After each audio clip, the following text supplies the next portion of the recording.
مين ده اللي اتطلق؟ أنا اتطلقت. هو أنا كنت اتجوزت عشان اتطلق؟ الإشاعات بتقول كده.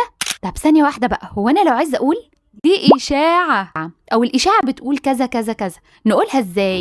أول حاجة عندك طريقة ممكن تقول rumor has it that I got divorced. rumor has it that I got divorced.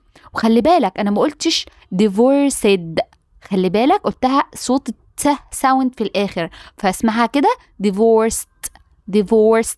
التي واضحة. وعندك طريقة تانية ممكن تقول that's a hearsay، ودي طريقة تانية ممكن نستخدمها. that's a hearsay. I got divorced. that's a hearsay. بس كده.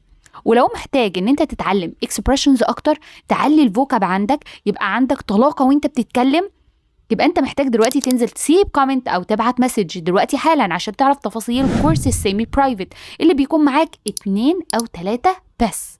لو مهتم انزل دلوقتي سيب كومنت.